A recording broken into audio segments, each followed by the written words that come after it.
Good morning again, and welcome to the final panel of this symposium. And this panel is called Education for All. I am Maria Siegler. I am a gender specialist of the Caribbean Development Bank, and I am delighted to be your moderator. And in this session, we will look how we can make our education systems more inclusive, more gender responsive, and more learner-centered.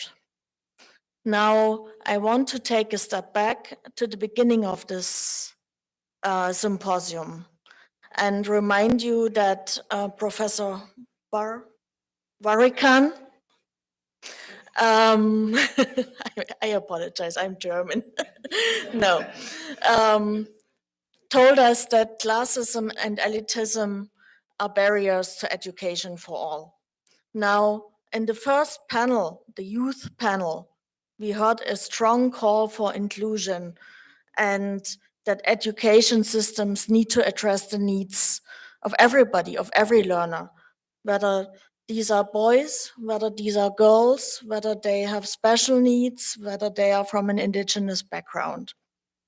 Now, this panel will look at it again from a practitioner and policymaker perspective.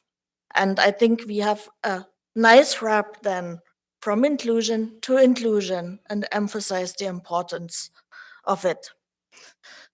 I will now introduce our distinguished panelists from today's session in order of their presentations. First, I welcome Dr. Werner Knight. Werner is a lecturer at the School of Education, UW Cave Hill, and she has over 23 years of experience in teaching and is known for her research examining the issues creating challenges for children in and out of school within the Eastern Caribbean region. Secondly, I would like to introduce Mr. Lannery Chin from Jamaica. He is the mentoring officer at the Jamaica Teaching Council responsible for the Boys program.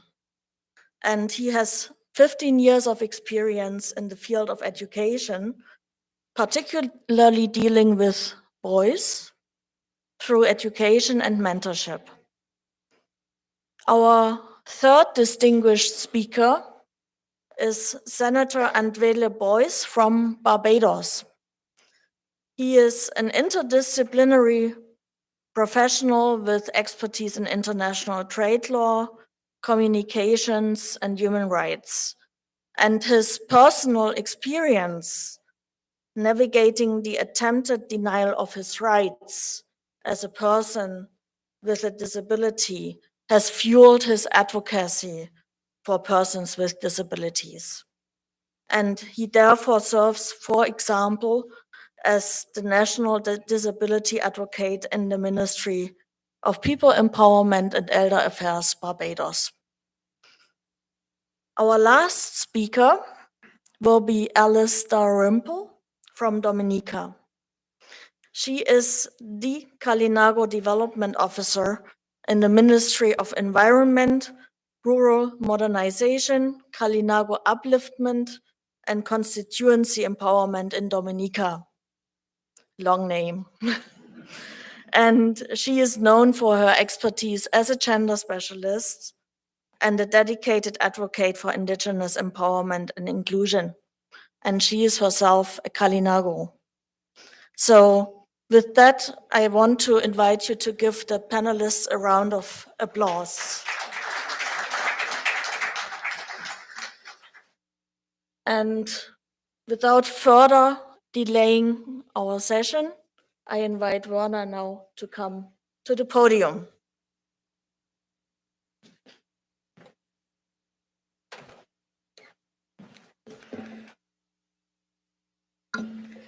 Good morning, colleagues. Good morning, everyone. I want to start with a quote on the screen, which I believe captures in a nutshell the essence of the exclusion issue, which I will take it's to speak about this morning. And it says, in today's 21st century educational era, we have learned that educational access cannot be assumed to mean educational success for every child. In many classrooms across developing countries, 1/3 of our students are known to be physically present but disengaged from learning. They are in school, but achieving no greater academic success than the child who is out of school. And so understanding the extent, the nature, and the causes of the difficulties our students face, which we acknowledge will differ by context, is important. And so in 2010, UNICEF and UIS co-launched a global initiative known as the Out of School Children Initiative, or USCI, to help governments quantify the extent of the phenomenon at the local and regional levels, as well as to pinpoint who these children were and why they were struggling in school. Now, many international studies of this nature were conducted through that collaboration, but UWI partnered with UNICEF to launch this initiative in the Eastern Caribbean region, and a report was released in 2017, with later publications based on subsequent related research in 2019 and 2022. And so I'd like to share with you a bit about what we understand to be true about education exclusion within the region, the extent of the gender gap that we saw, and to wrap it up with what this means as we seek to strengthen learner support systems within our education system.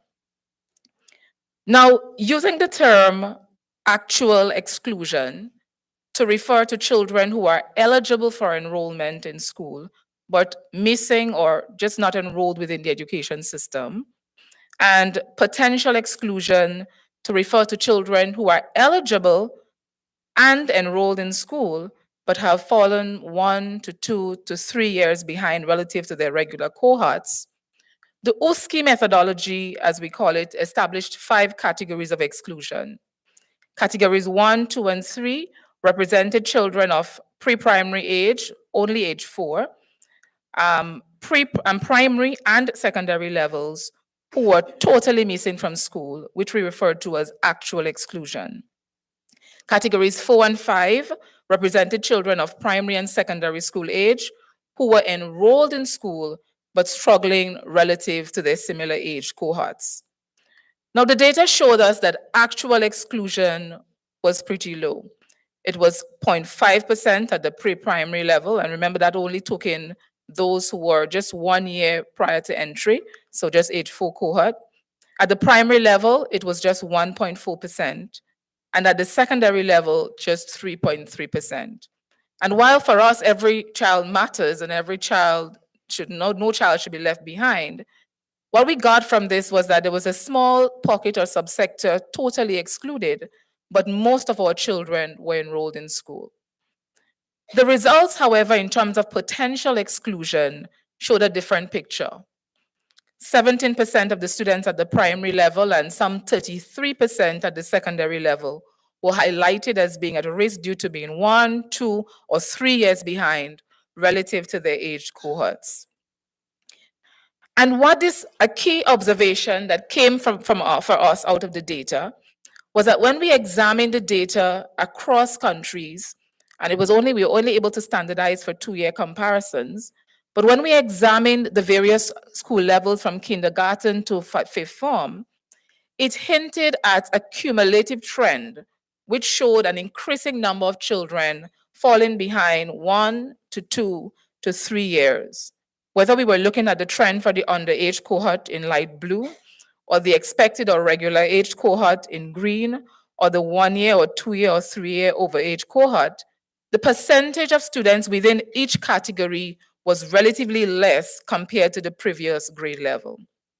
And so I use the term hint at deliberately because the data did not allow us regionally it did not allow for standardization beyond 2 years. And so a longitudinal type of analysis could not have been conducted because different countries had different pockets of data that could not be compared within the same year framework, except for a 2-year period. And so this immediately highlights for us one key area that needs strengthening in terms of our consistent data collection, standardized across regional countries to allow for these kind of longitudinal studies that can support stronger analysis for systematic improvements and policy reform. But we were still able to use the data to provide us with some useful insights. And one of these relates to the greatest breakdown points within the education system. The greatest breakdown points were recorded, for example, between the transition from first to second form and third to fourth form, and especially at the fifth form level at the secondary schools. And partially, we found that this may be due to the universalization of secondary education, which allowed, while great in its purpose, allows for most, if not all, of our children at the primary level to transition to the secondary schools, despite a number of them having existing academic gaps. Additionally, given that the general enrollment figures for most countries, when we looked at them, those countries being analyzed, remain generally consistent, we were able to compare the enrollment figures between first form and fifth form, and it recorded a gap of some 24% that hints at a potential loss of almost a quarter of a typical student cohort across a 5-year period. We are also able to highlight a gender dimension to the exclusion. And we found that boys were twice as likely to repeat, drop out, or generally experience difficulties than girls were at both the primary and secondary levels. And this isn't new for many of us as practitioners in the system, but often when I hear many persons, donor agencies speak to gaps for girls and girls being at risk, I think we've long past gotten to the point where we have to acknowledge that that conversation really has to be different for us. When the second year data were analyzed, we were able to confirm that the boys were twice as likely to repeat or twice to 6 times more likely than females to drop out by the end of third form levels. Now, I've had some persons say, well, perhaps the situation has improved since then. And so in the absence of another USCI report since 2017, I took a glance at our OECS Statistical Digest annual information, for example, that looks at our repeaters and our dropout rates between 2015 to 2021. And what I saw was that it has generally remained consistent. And what we saw was that the males were still more than females consistently recorded as having dropout rates that were higher and consistently in terms of dropouts occurring in third and fourth form levels, respectively, being those key breakdown points. In fifth form, males, for example, represented 78% of the recorded dropouts in 2020 and 2021. Now, the Statistical Digest is a great achievement for us across the Eastern Caribbean region. And while useful, we still have to acknowledge that it cannot provide sufficient insights comparable to an USCI analysis or a longitudinal study, for example, which can really help us to truly understand and relate to what educational exclusion within the Caribbean really means or really looks like. We also went on to do some subsequent research, and in 2019, 2022, those publications related to this analysis of what those core primary issues were that were creating those barriers. And we found 4 primary issues as definitively highlighted from the quantitative data analysis, inhibiting the attainment of success by all learners. And these relate loosely to inadequate general learning supports within the school systems, weak boys' participation and performance relative to girls, low parental involvement in education, and inadequate support for students with special needs. Now, the inadequacies, interestingly, in general learning supports for students, even those without special needs, emerged as the only and the most dominant issue inhibiting student success for all across all school levels, beginning from early childhood through to primary, through to secondary. And it was also the issue that research participants in the discussion forum sessions were the most passionate about addressing. Now, the time assigned to me, I know, Maria, doesn't allow me sufficient time to detail the description of these barriers, but I've tried to summarize them briefly on the screen. Now, from the analysis of the nature of the barriers, we were able to draw two key conclusions that I'd like to highlight because these relate to the recommendations being made.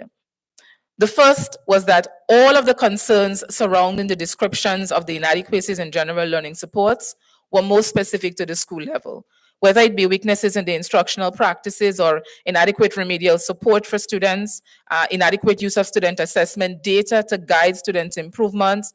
They generally were factors which constituted part of a basic requirement for quality teaching and learning.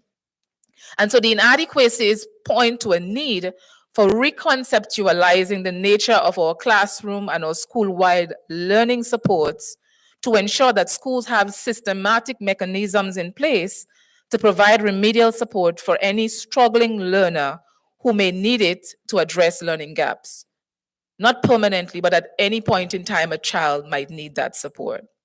Whether it's a school level remedial support for general learners or supplemental supports for boys as a marginalized group, or students who lack support from their parents through homework after school programs, or students with special needs, the overarching issue was inadequate support for struggling learners. And given the current global, regional, and national emphasis on providing an inclusive education for all, an education that caters to all students' needs and abilities, the findings are an indication of where our limitations still exist as a region in terms of achieving the inclusive education goals.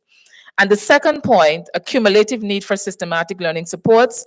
The primary issues identified also generally reflected a cumulative trend, as each recorded a subsequently higher mean score at each successive school level. And this suggested that the severity of these issues is perceived to be relatively worse at each subsequent level, with the greatest intensity recorded at the secondary level, which is for many of us, the final and the highest level of compulsory schooling.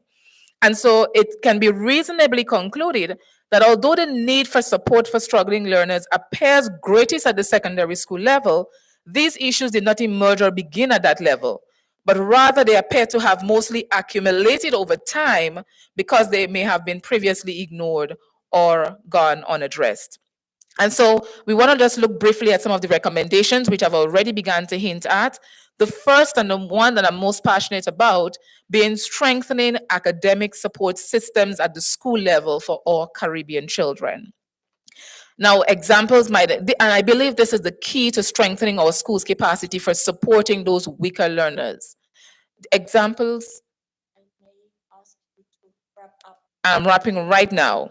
The examples might include universal screenings at entry level to each stage of education, in-class instructional support, for example, requiring the need for assistant teachers in many classrooms, mandating the use of universal designs for learning principles by all teachers, preparing teachers for using data, not just for assessment, but of and as assessment. We talked about that earlier in the week. And so the cumulative nature of these primary issues affecting the education system indicates that relevant interventions cannot be targeted at one school level like the secondary level, where the problems are perceived to be greatest, but rather supportive learning interventions are needed at each level of the education system, beginning from the early childhood level. Deliberate efforts to monitor and strengthen teaching and learning at each point of entry into schooling for all students is necessary as we focus on increasing accountability for learning success by all and meeting our SDG goal 4. Thank you so much.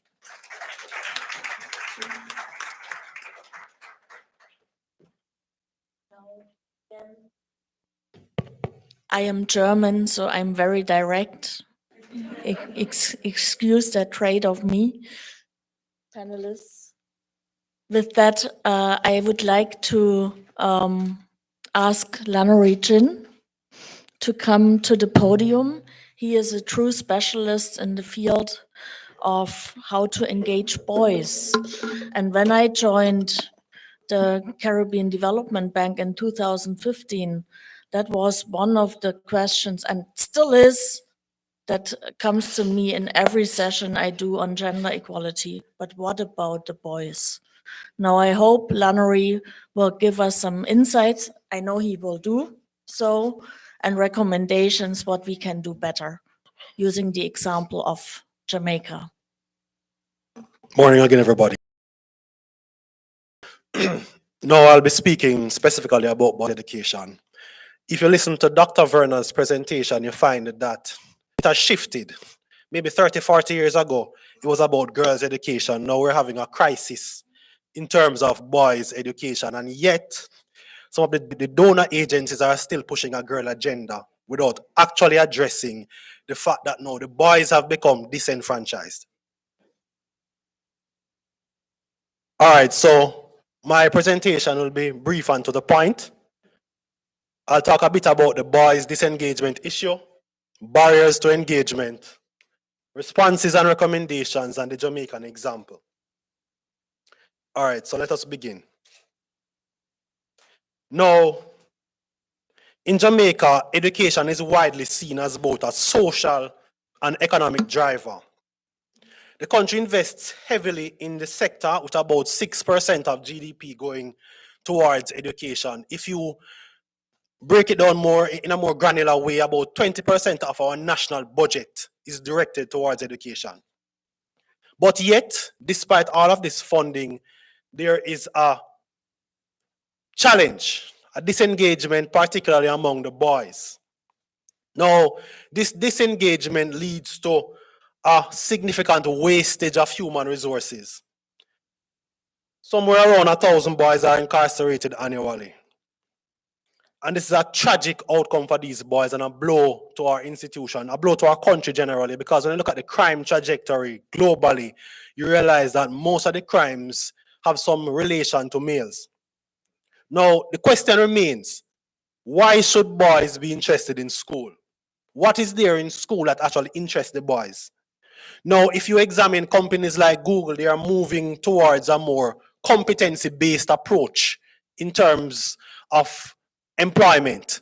So there's less interest in paper qualifications, because a lot of times you have persons with paper qualifications but no ideas and no sense, right? So we have to move towards a competency approach. Can you do the job? Are you willing to be trained for the job? Are you trainable, right? And that is the issue. So, moving on.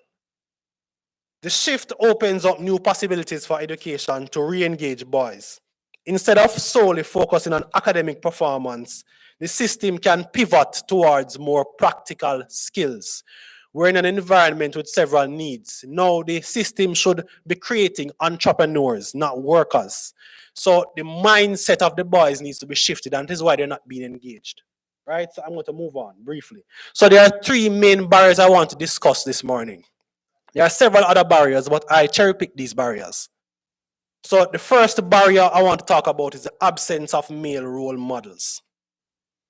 Or the absence of male role models. When my father was at school many decades ago, most of his teachers were male, right? So he had what we call living examples of who a male is supposed to be. What is your role? What is your function? Now, we live in a society. Let me use the example of Jamaica. Most of our teachers are female. To no fault of the females, of course, but this is just a fact. Most of the teachers are females. Where then will the boys find role models, persons to look to? You always have the girls looking, so, oh, I like this, I like that. There's a role model, somebody they can look to. So not only are there no males in schools, there are no males at home, right? If you even look in the aspect of the church, there are no males in the church, so where are the males? A lot of the male role models they have are the negative individuals, the artists, the persons who are drug pushers, the gunmen, right? These are the male role models they have. And these are the persons that they have a degree of respect for, where the rest of us. So as I said before, only around 20% of the teachers in Jamaica are actually males. And when you look at the higher level institutions, the colleges and universities, only around 25 to 30% of those that enter the school are males. And let us not talk about the matriculation aspect of it. How many of those actually come out with degrees or master's degrees, right? So that is the first barrier. Now, we have the sore point of educational pedagogy. Now, many classrooms, even though we have a whole lot of data talking about the importance of classrooms being learner-centered, learner-friendly, the fact is that many of our 21st century classrooms are still 19th century classrooms. So we have to shift that. there needs to be more of a focus on teaching the student and not just the subject. So if we keep pushing content without teaching the student, then the student will not develop the passion that they should. Because when there is passion, it can move mountains, right? And that is a part of the reason why the boys are not being engaged. They are not interested in a lot of what happens in the schools. And the truth is that we are somewhat to blame for that, because some of us are very teacher-centered. Some of us are very boring. And that's the truth. You sit in a classroom and you're bored to death. You sit talking to me for an hour and I'm bored. I'm an adult and I'm falling asleep. What say the children? Right? Now, if boys are offered areas in which they are interested, then naturally they will succeed because they'll have more interest. Because let me use the example of a school that I used to work at. There was this boy that was there, and at the beginning of grade 10, he could hardly read. He couldn't read a complete sentence. His father died. Something happened at home, and he realized that he had to make a change for his family. So this is what he did. He went to what we call a remedial English teacher at the time. Very dedicated person. She would spend hours with our students. And he said to her, "Miss, I cannot read. So I need you to help me." I know that at the end of grade 11, that boy got a grade 2 in English. Dedication. He was so interested in making a change for his family. He got so into it that he put out the maximum effort. That boy went to sixth form. And he did subjects and he passed subjects in sixth form. So it is not he lacked the capability of doing it, but boys need to be engaged. Right? So what are some responses and recommendations I can come with? Now, I'm an employee at the Jamaica Teaching Council, and we have what is called the Boys Program. A program that rose to prominence because of our CEO, Dr. Winsome Garden, who's in the crowd right here. Now, what are some responses and recommendations we have to kind of fix the boy issue that we're having, not just in the Caribbean, but globally? So the first idea we have is to design and implement boy mentorship programs. This mentorship is necessary because a lot of these boys, whoever is going to mentor them might be the only role model the only positive role model they have. So we try to get males to mentor other males because the role of the male cannot be underestimated. I'm not saying that females can mentor males, but when you have a society where the boy is not engaged by a positive male, it does something to them, right? We need to revise and adapt boy-friendly teaching methods. And I use the word boy-friendly loosely because whatever is boy-friendly is generally friendly. Science has told us, and this is a general statement though, that in terms of communication and how the brain is set up, women will adapt to various forms of communication more readily than the male will adapt. So when you have boy-friendly lessons, it helps everybody, not just the males. So expand and promote extracurricular activities for boys. Next one, establish forums for men to have open conversations with boys. Implement income-generating projects through entrepreneurship programs in school. And this is a little bit of what we have done here at the council, the Jamaica Teaching Council. So we have a boys entrepreneurship program, right? And that program we realize, let me give you some examples of what the boys have done. A lot of the high schools do farming projects. So what we do, we provide them with seed money and we get groups of boys to come together to start a small business. So some of them have done farming. They go to do the farming and they sell the produce and they take the profit for themselves. So when we give them the seed money, we don't ask back for anything more than reports and we monitor them. And we realize from the reports that some of the teachers have made that some of these boys that have engaged in the program, it has changed them from an academic perspective. One particular teacher, one in the school, said that this particular boy did no subjects in school. But once he started engaging in the entrepreneurship program, it gave him a degree of motivation to start taking his subjects seriously, right? So we'll find that it actually helps to give them a sense of purpose, the entrepreneurship system. Also, we have what is called a boys peer mentorship program, where we teach the boys how to be rocks for each other, how to counsel each other, how to be there for each other. We give them the skills, the equipped skills to be able to help each other solve the problems that they're having in the schools. Because a lot of times the boys do not listen to us because we're the adults, but they listen to their peers. So we train their peers in order to engage them. And just to mention the last one, we have a course here at the Jamaica Teaching Council called Teaching to Reach Boys. It's a course that equips teachers in how to handle boys within the classroom space. And we also ask that some of the schools, the boys only classes, because we realize that the boys learn better when they are together than when they are distracted by girls in the classroom. There's more focus, right? So these are some of the examples that we have used. And to be quite frank, many of them have become effective.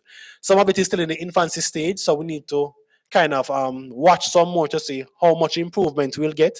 But the main issue, colleagues, is that the boys are not being engaged, and how we engage with them is important. They will not see education as important if we do not put it to them and show them that it is important by our actions, by how we treat them, and by how we engage with them. So I'll end with this, and I say thank you.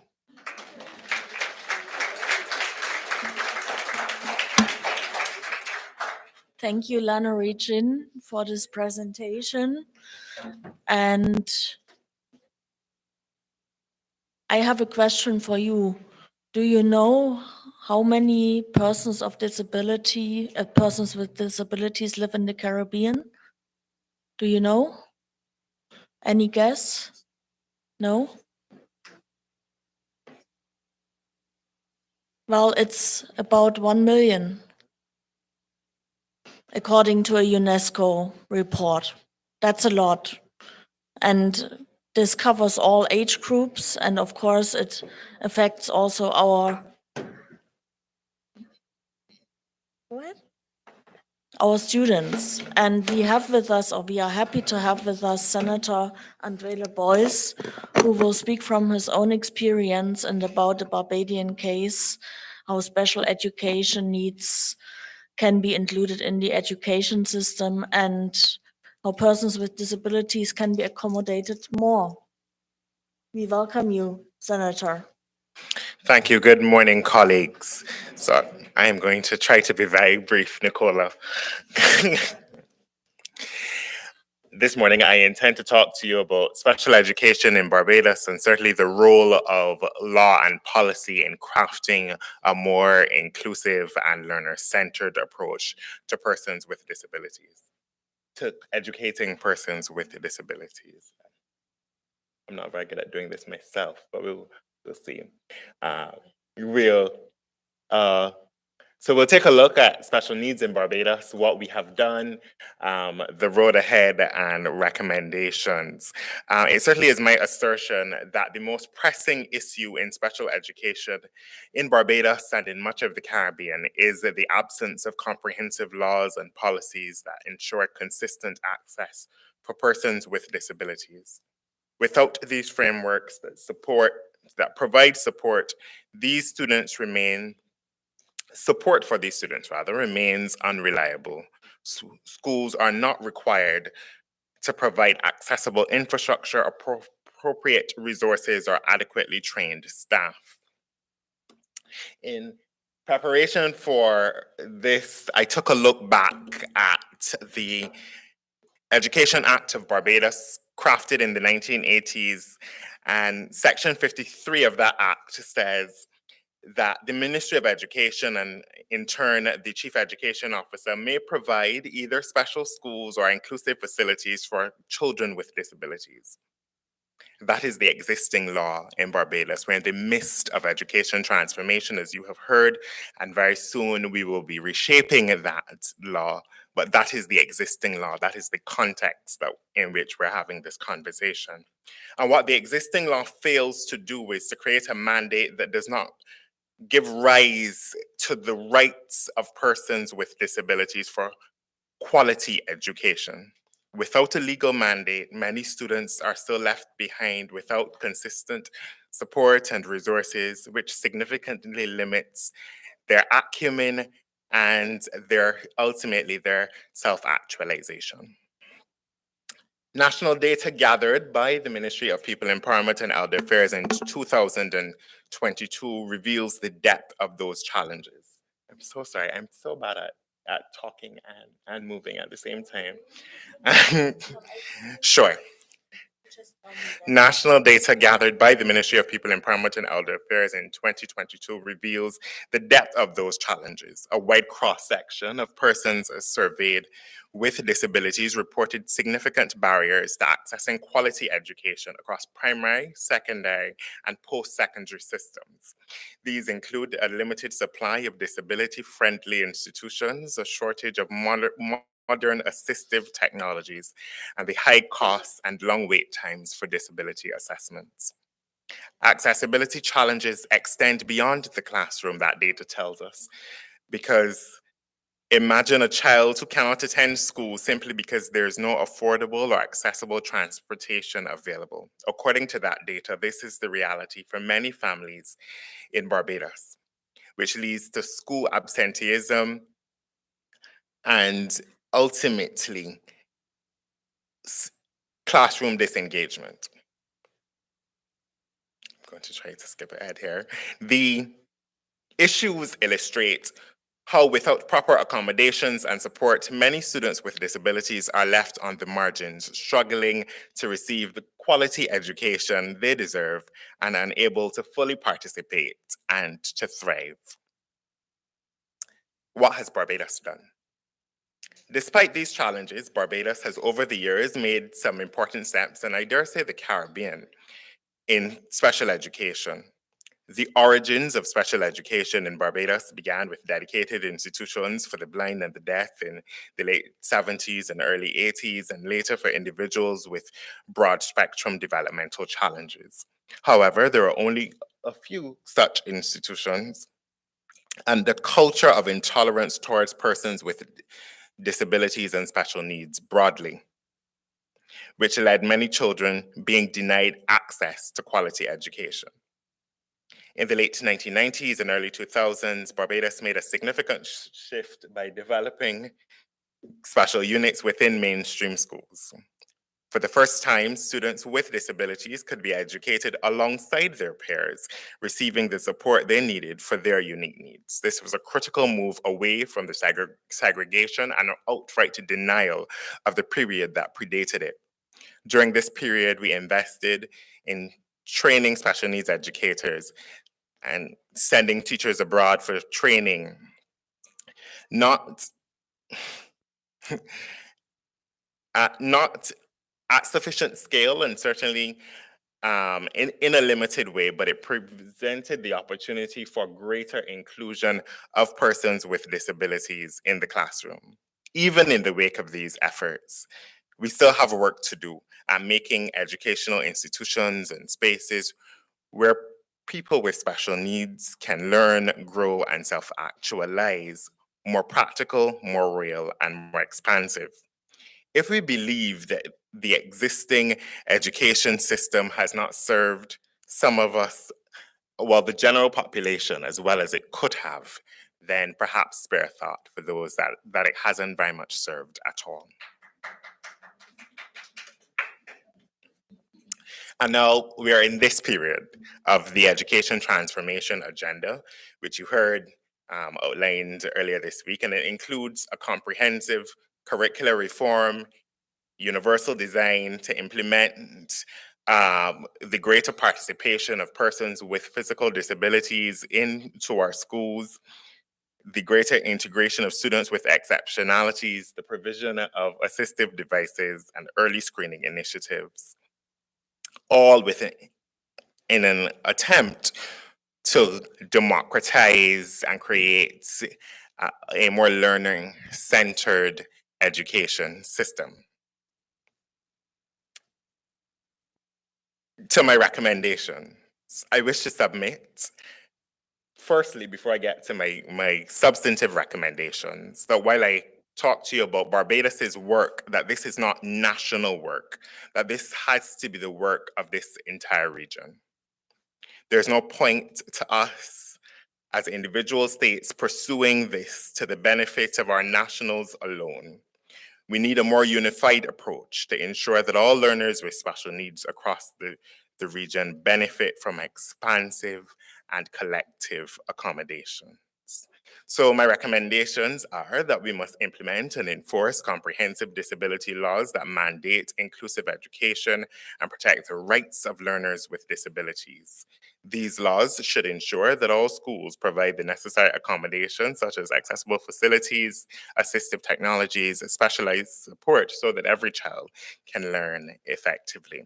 My second recommendation is that and I know that this is somewhat of a contested issue in this space, that we establish a dedicated budget for disability resources, because too often we take a very ad hoc approach to the financing of special education in the region, and we have to be very clear and very committed about the ways in which we finance special education in the region. And then finally, and thirdly and finally, we must expand teacher training programs and hire specialized staff to support students with disabilities. By training more educators in inclusive practices and hiring specialized personnel, we have the opportunity to create a more supportive learning environment for all our students. And I'll end with this. I began by saying that it is regional work and that it is not national work. And so I end with the words of the now late Sir Sridhar Rampal, who says, "There's no worthier, perhaps no other destiny to which we should all aspire than a regional one." Thank you.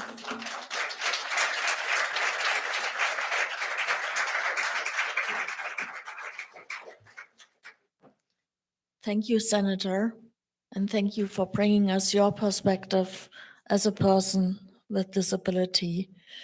I now want to welcome Alice Dalrymple from Dominica to the podium, who will focus on another group that is largely marginalized in the Caribbean, and that is the indigenous people. Before I even greet you, I checked with AI on how to present in limited time. And I was told that, first thing you do before your presentation is identify the time checker. And after you identify her, when you start your presentation, don't look at her again. But I think what happened is she must have checked with AI and she came like right in front of me. So my next option would have been, I checked with another AI, you don't have that one, that's Alice Intelligence. And she said, you know what, you need to check with the people in the room and request permission for about 2 or 3 extra minutes. So, and I can promise you it will be worth the 2 or 3 minutes from your lunch. So I'd like to request 2 or 3 minutes just in case. Can I see hands of 2 extra or 3 minutes? Great. So there's no need for the time checker to look at me, right? I got permission. That is using Alice Intelligence, okay? Great. Honored guests and fellow educators, I greet you in the language of my ancestors, the first indigenous people of the Caribbean, the Kalinagos, and I say, Mabrika. Very well. My name is Alice Dalrymple, Kalinago Development Officer in the Ministry of Environment, Rural Modernization, Kalinago Upliftment, and Constituency Empowerment in Dominica. It's a long name. I am here today not as an advocate only for education and gender specialist, but as a proud Indigenous woman with deep roots in a heritage and has long battled for recognition and inclusion. Today, I want to speak to you about a vision of education that embraces all learners, a vision that is inclusive, gender responsive, and learner-centered. For too long, the education system has left certain voices unheard, certain faces unseen, particularly the voices of Indigenous people. In Dominica, the Indigenous or Kalinago people, as we call them, have faced tremendous barriers to accessing education. Our rich culture and heritage have been sidelined, often viewed as outside the standard curriculum. This sense of alienation has amplified economic constraints and geographical isolation, which limits access to quality education, especially for Indigenous students. Our curricula often exclude Indigenous knowledge and experiences, leading to a lack of representation of our Indigenous people.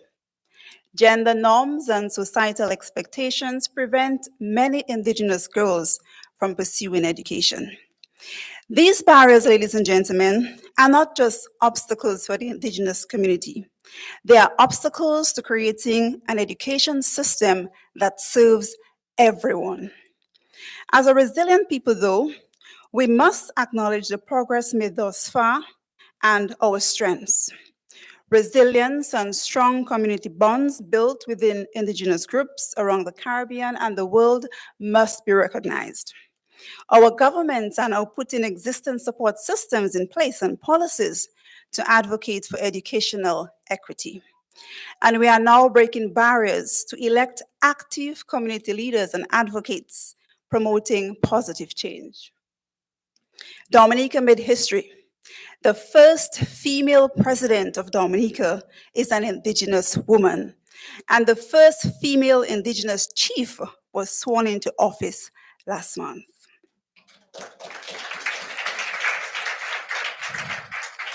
As educators and advocates, a starting point for reform is to put supportive policies and legal frameworks in place that support Indigenous rights in education.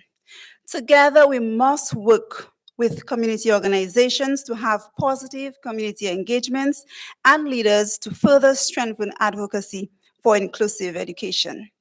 We need to establish successful mentorship programs to encourage our Indigenous youth, particularly girls, to pursue education.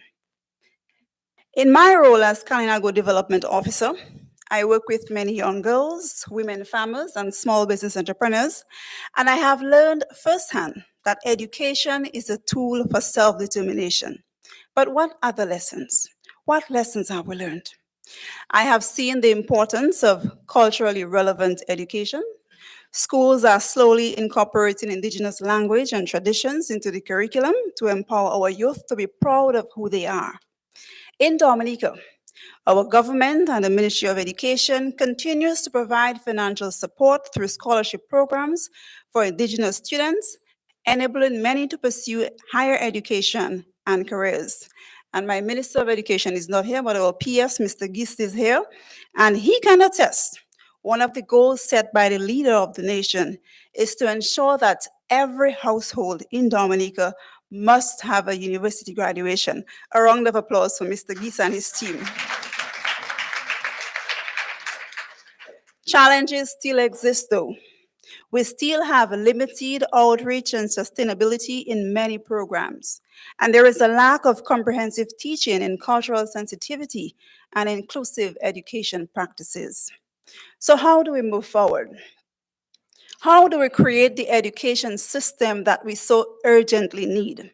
One, we need to revise the national and regional curriculum to incorporate Indigenous history, culture, and language as core components of the education system by establishing updated educational standards that reflect Indigenous knowledge systems to increase cultural awareness, inclusivity, and the quality of education.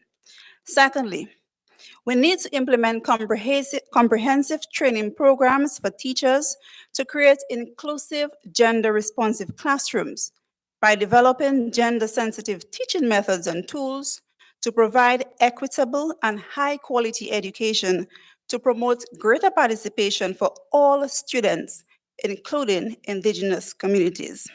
And thirdly, we need to expand existing support programs aimed at Indigenous girls and boys, focusing on removing barriers to education by increasing resources and mentorship opportunities that directly address stereotypes, cultural biases, and economic challenges to improve school retention rates and participation of Indigenous girls and boys.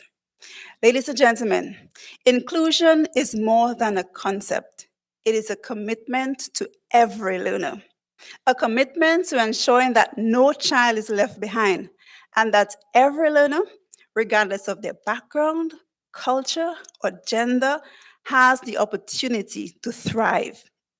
As an Indigenous woman, I understand firsthand the power of education in shaping not just futures, but communities. Again, we saw that throughout the symposium. A quote by Nelson Mandela beautifully reflects this sentiment. Education is the most powerful weapon which you can use to change the world. I remember as a 16-year-old girl, my friends getting scholarships to go travel abroad to colleges and universities. And my mom said to me, Alice, I am sorry, I just can't afford to fund your college education. I remember seeing my name on the acceptance list at the local college and begging my dean for an extension to pay my school fees. I had to seek employment while studying, school by day, part-time teacher by night. Again, I had to beg my employer for an advance to pay my college fees. I funded my own college. I applied for a university scholarship too. Not even a response to my letter to this date. I took a student loan and pursued my master's degree. P.S. Don't worry, you can make it up. I have a 10-year-old daughter. An economic challenge existed, yes, but my ambition to succeed despite the barriers was also a yes. Ladies and gentlemen, my own journey is a reflection of what is possible when there is intentionality in addressing these barriers. As a strong Indigenous woman, I have been fortunate to break free from these barriers, but it was not easy. It required a strong mind and a system that was willing to adapt, to listen, and to acknowledge the strength and knowledge that comes from our Indigenous heritage. Ladies and gentlemen, if I had to go back in time and be that 5-year-old elementary Kalinago schoolgirl, my message to you here today would be entitled Education for All. I stand before you with a vision bold, a dream that glimmers like molten gold. Education for all, no child left behind, no doors locked to brilliance of any kind. In every classroom, every hall, we must answer the universal call. To teach with care, to teach with grace, creating a world where all find their place. But what is a system if not just? If in its heart it lacks our trust? If boys are kings and girls must serve, or their brilliance deemed by the curve, we must rewrite the very core education cannot ignore. The gendered chains that hold us still, where stereotypes cloud every skill. I see a classroom where voices sing, where girls take flight, where boys grow wings. A gender responsive system we shall create, where futures aren't bound by old debate. Where the books don't preach an ancient tale of who should lead and who should fail. But it's not just gender. No, that's not all. The system must hold each learner tall. The ones who learn fast, the ones who need time, the dancers, the poets, those lost in rhyme. A learner-centered world must arise, where every child's path touches the skies.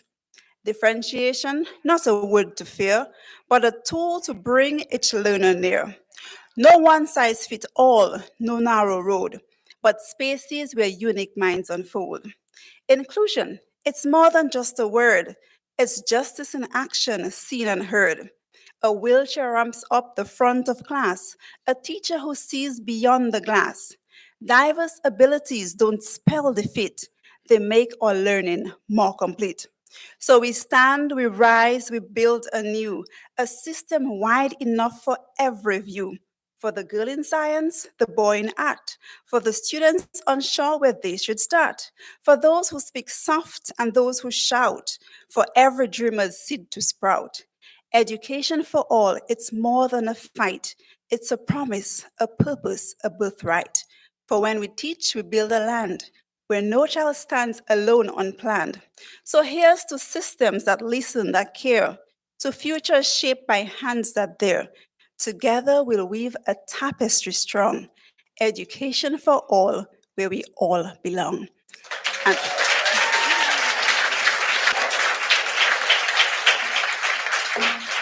And, and in my Kalinago language again, I say, Ayohora, thank you.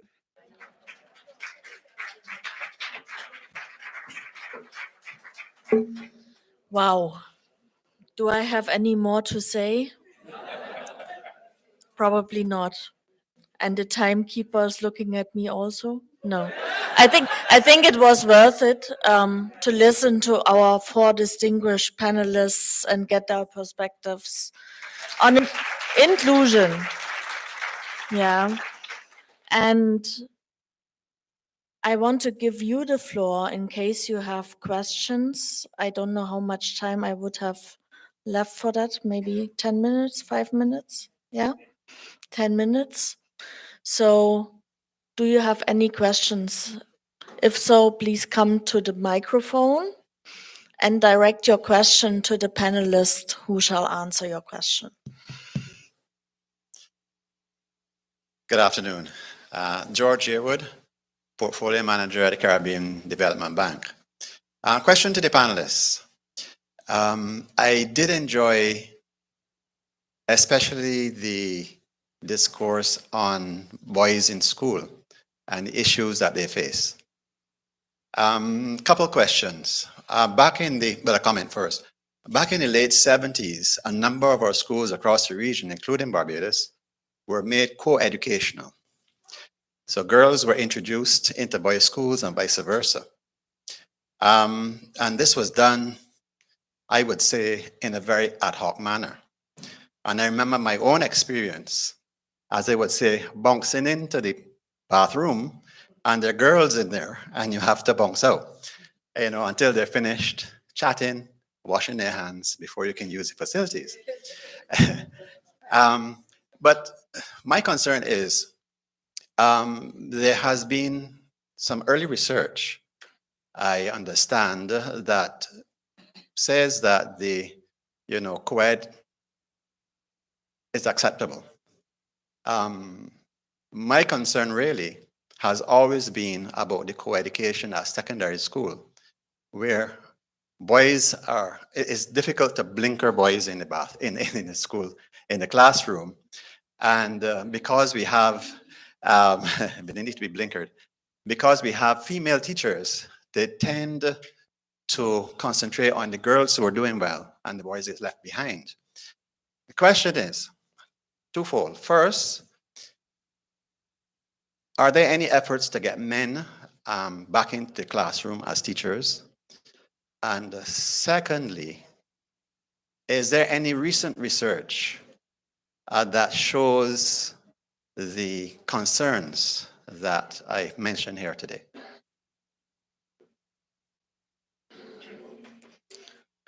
Thank you, Mr. Yearwood, for your questions. I would like to collect the questions, so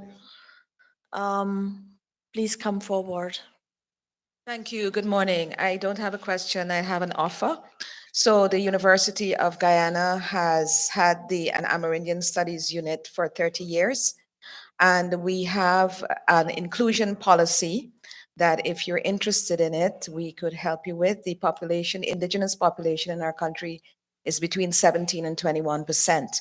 But yesterday I gave a presentation on the Makatoa campus, which is a campus that the University of Guyana is creating or has created on indigenous lands in Aishalton in Guyana. And we'd be really happy to share that process and experience with you if you're interested. Thank you. Thank you for that. Hi, good afternoon. Congratulations on an excellent presentation to all of our panelists. Darren Carter, CDB, working in gender as well. And my question is also around men and boys, boys in the educational system. And I'd really like to firstly congratulate you for the work that you're doing in Jamaica in engaging boys outside of the classroom and inside of the classroom. Across my work and I guess Maria would also be able to speak to this, but one of the main reasons often cited for boys leaving the classroom early is to begin earning an income, whether out of necessity to support the household or out of a desire, to do so. And Caribbean masculinity often is determined by or expressed in ways that, men tend to express their masculinity in ways that objectify their masculinity. So how much money you make, what clothes you wear, and this is all the true for boys. This isn't like anecdotal evidence, it's very backed by sociological principles and research. And I guess my question is, how do we reconcile meeting boys where they're at? Via initiative, for example, cited by the Boys Entrepreneurship Program, which I, again, commend you on, while simultaneously instilling in them that to some extent, education is about delayed gratification, sacrifice now for benefit later. And I think that that is in woefully short supply these days. The advent of social media, comparisons, et cetera, et cetera. So I guess your reflections on that. That's open to all the panelists as well. Thank you.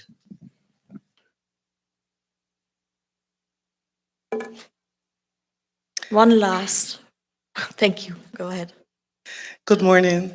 Thank you for the presentations as well from all the panelists.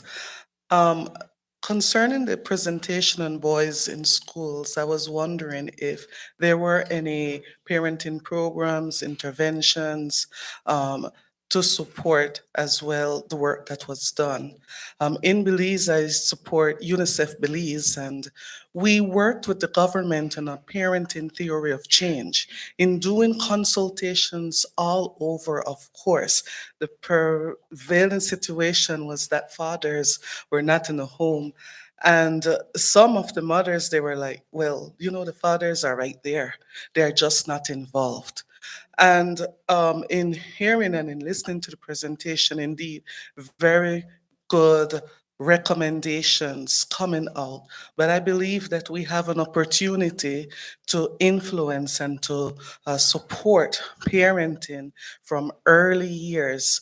We're also supporting a national early childhood development strategic plan in which the World Bank is liaising with us to expand a home visiting program so that we can work with fathers. And just one last indicator that we are watching, in conducting the multiple indicator cluster survey, it shows that only 24% of the fathers in Belize are engaged in interventions in playing or reading or engaging with their children. And so this is why we are working at that level.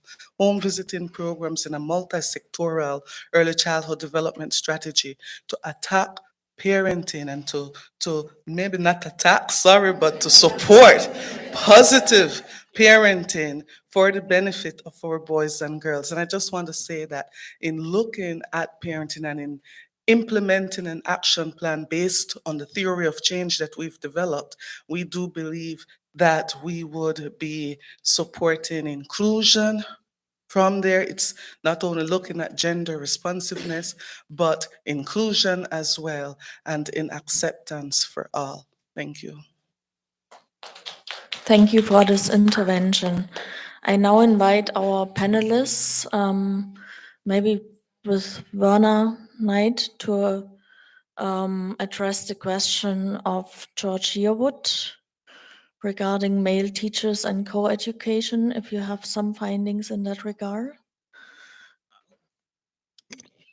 Well, we don't have, I certainly don't have much research to share in terms of recent research as it relates to co-eds in the Caribbean.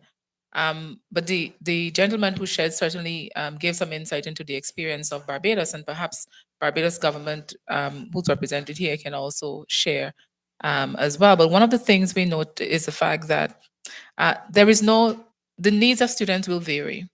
And so there is no reason why co-eds and single-sex schools cannot coexist. There will be some students who will thrive, and the research has been mixed, and that therefore it is very difficult to have a conclusive decision as to whether one is better than the other. And that has always been the challenge over the years. But there is no reason why they cannot coexist. Some students will thrive. There are some boys who will thrive. The research has shown us in single-sex schools, and there are others who function very well in co-ed schools.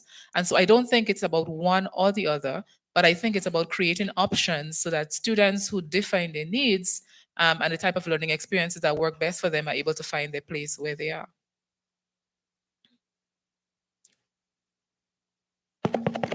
Precise answer to the question. Lanori Chin, I would like to ask you about the question from Darren Carter regarding masculinities. Go ahead. Mhm. Can you hear me? Good. I'd like to address, before I talk about masculinity, I'd like to also to add to that discourse. He asked about male teachers. Is there any thing that has been put in place to encourage male teachers to re-enter the profession? There have been attempts. Right now we have at Jamaica, we have what is called the UE Boost program to encourage STEM persons who are trained in STEM fields to become actual teachers, to kind of increase the cache of STEM teachers within the cohort in the schools. So that is one initiative. In terms of the research, based talking about males versus female headed class, male classrooms versus female co-head, sorry. As you said, the research is mixed, but from our research, we find that a number of the boys actually do better in classes that are only male classes. So you have within some institutions, they will separate the boys and put them into classes by themselves within the same co-head institution, you know. So within the co-head institution, you have classes that are all male classes and classes that are all female classes. So the problem is not that boys can't mix with girls. It is just that boys are very visual. In terms of engagement, there has to be focused engagement in terms of boys.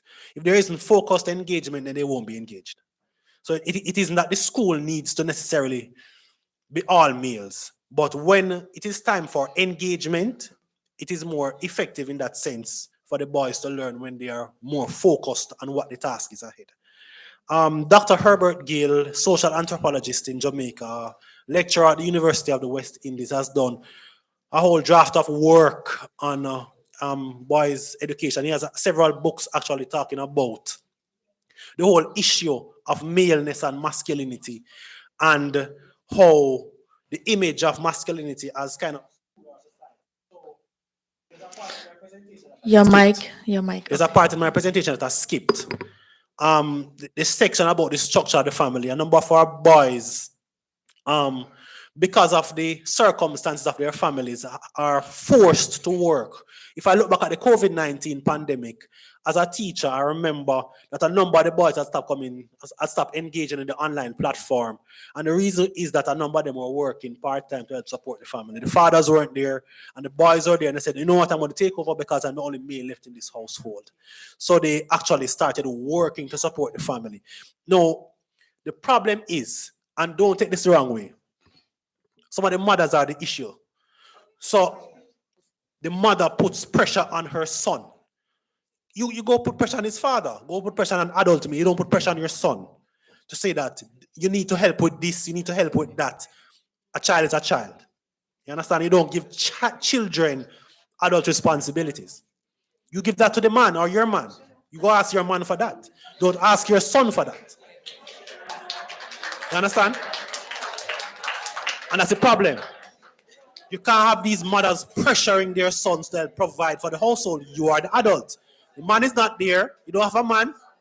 You go find another one, but leave the boys out of it. You understand? Sorry. My apologies.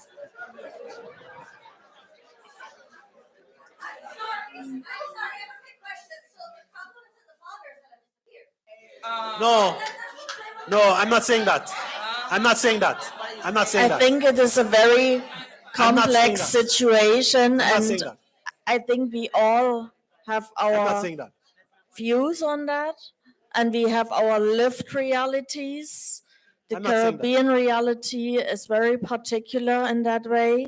Yeah. So let's be respectful to each other. And I understand men as well as women, as a gender specialist, live with strong social norms in the Caribbean. And it is difficult to break out of those norms. So let's reflect on that just today. Okay, I'll take back some of what I said, but you have to understand that the Caribbean context is that, let me use the word most. Most of our homes are single parent homes. That's a fact. And most of these homes are led by women. That's also a fact. That's all I'm going to say. So And I think the point is the that children are children. That's the point. children are children. I think we can all agree to that. That's And the the point. adults have to figure it out. Okay? Maria, Wonderful. Maria, if Yes. Mhm. Maria, if I may add, while my co-panelists would have put it in direct terms, we also found when we were looking at the factors affecting the boys through our studies, we found that economic factor being a challenge as well, because many of the boys were, when we were asking them why, the answer was they were leaving early to get employment to assist with taking care of the home. So it is a significant issue, and it does have a lot of merit. Now, before I would like to hand over to the other panelists. I see, Alice, you want to make an intervention. Let's each listen to each other, okay? I just want to add, as a gender specialist as well, I know for Dominica, we have now the boys outperforming the girls, and the PS is here, and he can tell you that our boys are now outperforming the girls. And that is because the ministry places emphasis on the child, regardless of the gender. So if the boys are failing, they work with the boys, and now we have the boys are topping and the boys are outperforming the girls. So we are placing the emphasis on the child, yes, working with the parents, and of course ensuring that we have the parent-teacher, collaboration, but we are placing the emphasis on the child. So what I hear from that is that context matters. What I hear from that needs differ. Whether you are a girl from an indigenous community or a boy from a Barbadian household or a Jamaican household, whether you live in a poverty or resource poor household headed by a female household head with high dependency ratios and no fathers. So we all have to look about the whole context and tailor our solutions to that. Yeah. And with that, I see your hand, but I think we need to close off the session. So with that, I want to close. And I want to say, I'm an economist, and inclusion is good economics. It is rational, as we say. It is without emotions, but it is good economics. And from an emotional perspective, inclusion is love. And with that, I go back to the social emotional learning from yesterday. So, and with that, I want to close this final panel with a final call for inclusion and wish you a good appetite. Have a nice meal. Enjoy Cayman for the rest of the day and take the lessons back. Okay.